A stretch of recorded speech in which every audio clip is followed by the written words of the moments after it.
अगला जो क्वेश्चन है इसमें पूछा गया है, हिमाचल प्रदेश सरकार ने INPH विभाग को GI पाइप का एक प्रदायक कौन सा है?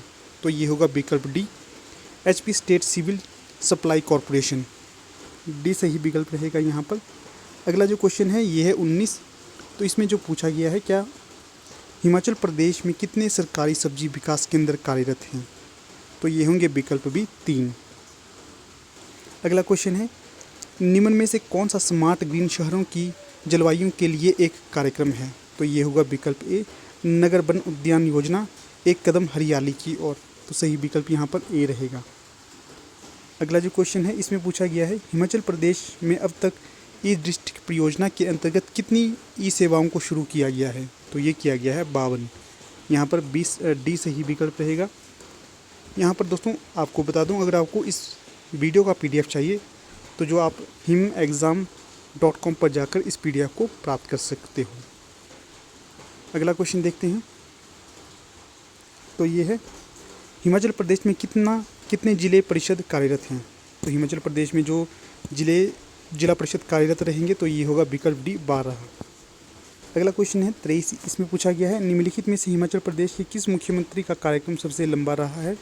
तो ये रहा है विकल्प ए, वीरभद्र सिंह का, जिनका हाल ही में निधन हुआ था। तो ये हिमाचल प्रदेश के 6 बार मुख्यमंत्री बने थे।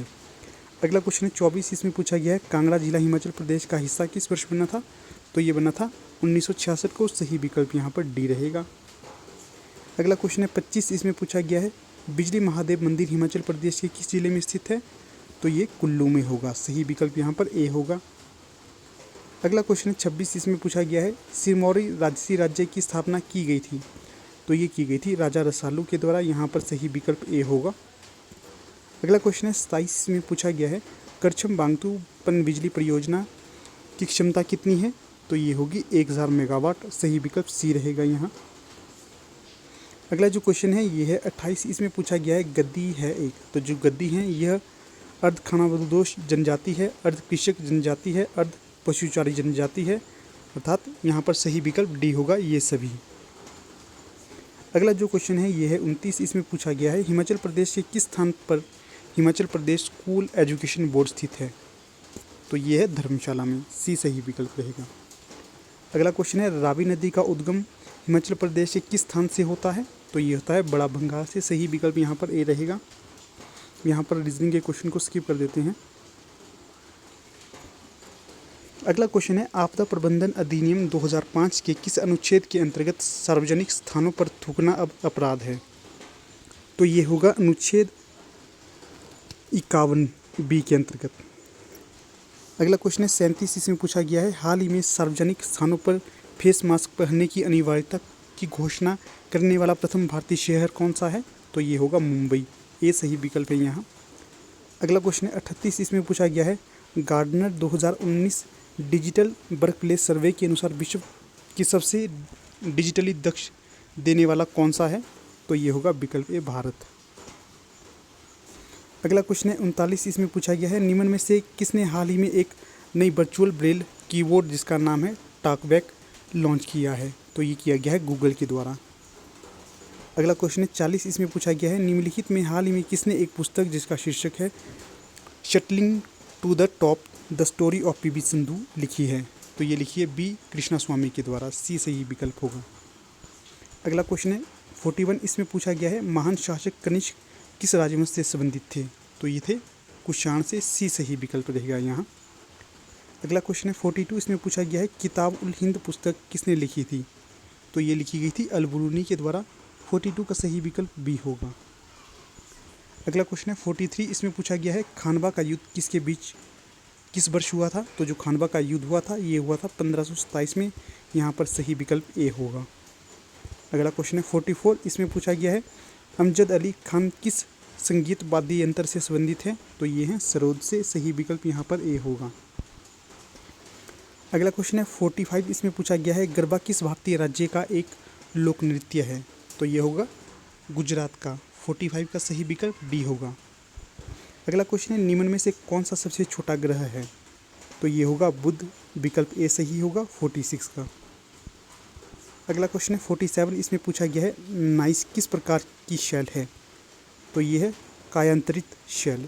47 का सही विकल्प सी होगा। अगला क्वेश्चन है किस महासागर का नाम एक देश पर रखा गया है? तो यहाँ पर सही विकल्प डी होगा, इनमें से कोई नहीं। तो 48 का सही विकल्प डी होगा। जो यहाँ पर सही विकल्प होना था तो वो होना था हिंद महासागर। अगला क्वेश्चन है 49, इसमें पूछा गया है हॉलीवुड किस देश में स्थित है? तो जो हॉलीवुड स्थित होगा तो ये होगा यूएसए में। 49 का सही विकल्प बी होगा। अगला क्वेश्चन है 50, इसमें पूछा गया है सरदार सरोवर परियोजना किस नदी पर बनी है? तो ये बनी है नर्मदा में। तो 50 का सही विकल्प ए होगा। अगला क्वेश्चन है 51, इसमें पूछा गया है मूल कर्तव्य भारतीय संविधान के किस अनुच्छेद के अंतर्गत सूचीबद्ध है? तो ये होगा अनुच्छेद 51A। तो 51 का सही विकल्प होगा डी।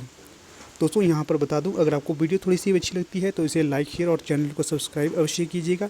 इसी के साथ अगर अभी तक आप हमारे टेलीग्राम ग्रुप के साथ नहीं जुड़े हैं तो उसका लिंक भी आपको डिस्क्रिप्शन बॉक्स में दे दिया जाएगा, आप उसके साथ भी जुड़ सकते हो।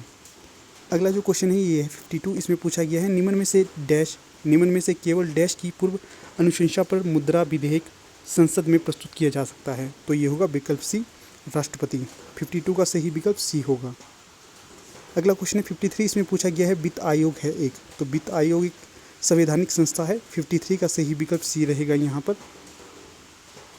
अगला क्वेश्चन देखते हैं, ये है 54, इसमें पूछा गया है स्पिरिट है एक। तो यह मिथाइल अल्कोहल है। 54 का सही विकल्प ए रहेगा। अगला क्वेश्चन है 55, इसमें पूछा गया है निम्न में से किसे प्रधान ग्रंथि कहा जाता है? तो ये कहा जाता है पीयूष ग्रंथि को। 55 का सही विकल्प सी होगा। अगला क्वेश्चन है 56, इसमें पूछा गया है कास्टिक सोडा है एक। तो यह सोडियम हाइड्रोक्साइड का एक रूप है। 56 का सही विकल्प यहाँ पर ए होगा।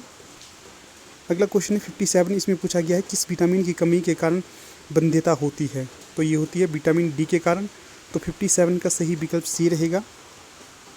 आगे हिंदी ग्रामर के क्वेश्चन स्टार्ट हो जाते हैं, इन्हें देखते हैं। आत्मनिर्भर में समास है। तो जो आत्मनिर्भर में समास रहेगा तो ये होगा तत्पुरुष समास। 62 का सही विकल्प ए रहेगा। अगला क्वेश्चन है दांत का पर्यायवाची है। तो दांत का पर्यायवाची होगा द्विज। सही विकल्प 63 का बी होगा। अगला क्वेश्चन है 64, इसमें पूछा गया है बुढ़ापा में प्रत्यय है। तो जो बुढ़ापा में प्रत्यय होगा तो ये होगा आपा। 64 का सही विकल्प यहाँ पर डी रहेगा। अगला क्वेश्चन है 65, इसमें पूछा गया है जोंक होकर लिपटना। तो मुहावरे का अर्थ क्या होगा? किसी के पीछे बुरी तरह पड़ना। तो यहाँ पर 65 का सही विकल्प ए होगा। तो यहाँ पर देखते हैं कौन कौन से क्वेश्चन छूटे हैं, उन्हें भी कर लेते हैं। यहाँ पर सिर्फ जीके से संबंधित क्वेश्चन को किया जाएगा दोस्तों। एक मिनट आप वेट करना। यहाँ पर जो अगले क्वेश्चन थे ये है हिमाचल प्रदेश सरकार द्वारा कल्याण योजनाओं, रोजगार सृजन और जनमंच की देखरेख के लिए हाल ही में कौन सी ऑनलाइन मॉनिटरिंग सिस्टम शुरू की गई थी? तो ये की गई थी विकल्प सी, हिम प्रगति। अगला जो क्वेश्चन है ये है 17, इसमें पूछा गया है हिमाचल प्रदेश में प्रधानमंत्री जन धन योजना के अंतर्गत सितंबर 2018 तक बैंकों में कितने मूल बचत खाता जमा किए गए थे? तो ये था विकल्प डी, 10.69 लाख।